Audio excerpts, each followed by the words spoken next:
Dakshinamoorthy is silent, eternally silent.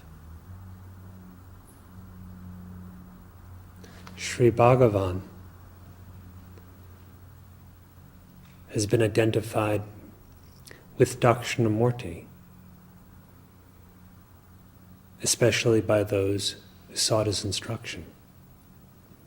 He is silent, with an eternal silence.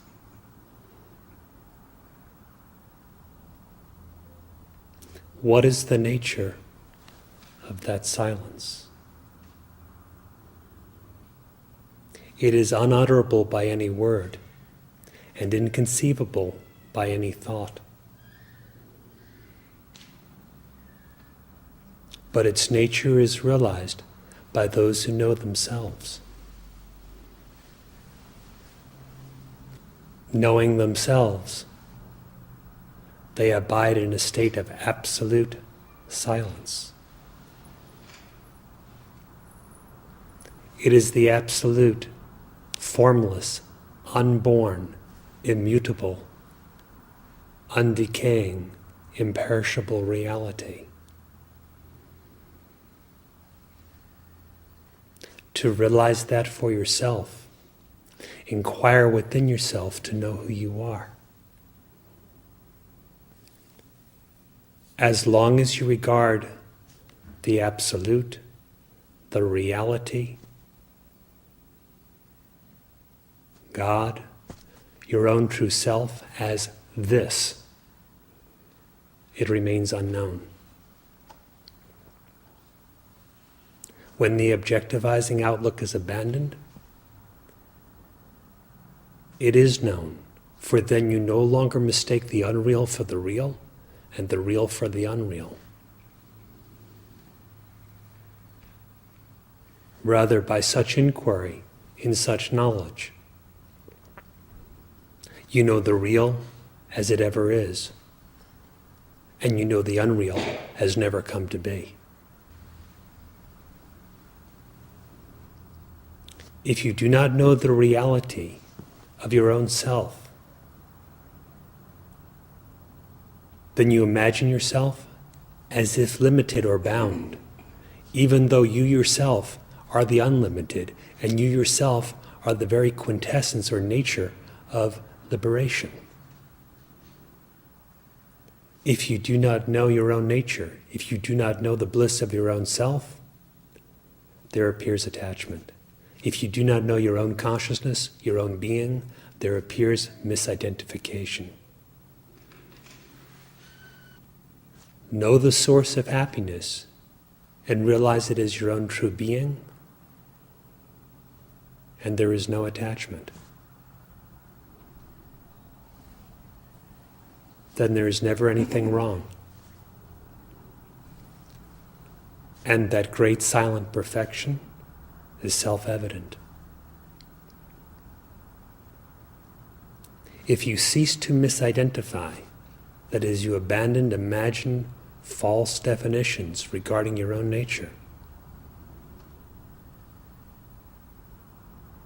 then there is no bondage, no limitation, nothing wrong at any time in life or death. Even if you simply give up the single misidentification with the body and thereby transcend the false belief in an existent world, is there ever anything wrong? The Maharshi has declared that silence is the state in which no I rises. That means that the very seed of ignorance, the starting point of all misidentification, the I notion, the belief or assumption of existing as an individual entity, does not rise. That is, is not imagined.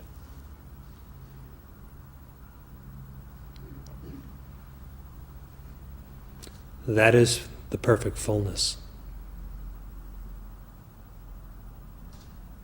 That is your true state. a state that's not waking, not dreaming, not even sleeping. That is your true being, not a body, not a mind, not some ego notion or belief in a separated individuality. That same Dakshinamoorthy with whom the Maharshi is identified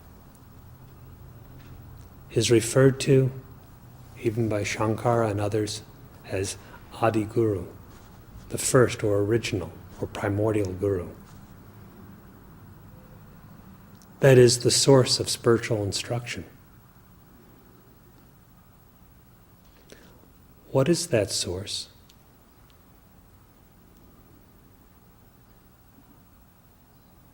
Can that source be found in duality? If so, how would non-dual truth emanate from it? If it is not in duality, then it cannot be external to you. It cannot be something gross or subtle. That source is identical to that in you by which the truth is known. And truth alone knows itself. Brahman alone knows Brahman. The self alone knows the self. No other can do so, because of the transcendent nature of the self and its utter non-duality, and because nothing else has ever come to be. How could something which has never come to be know that which always is? And how can that which always is not know or be itself? Question within yourself, who am I? And discern your real nature, your actual existence. How could your existence ever be other than what it is? Just know yourself as you are. And everything is all right.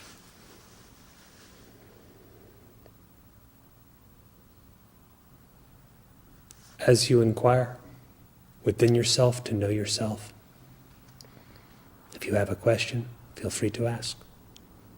If you want to relate your own experience, please feel free to speak.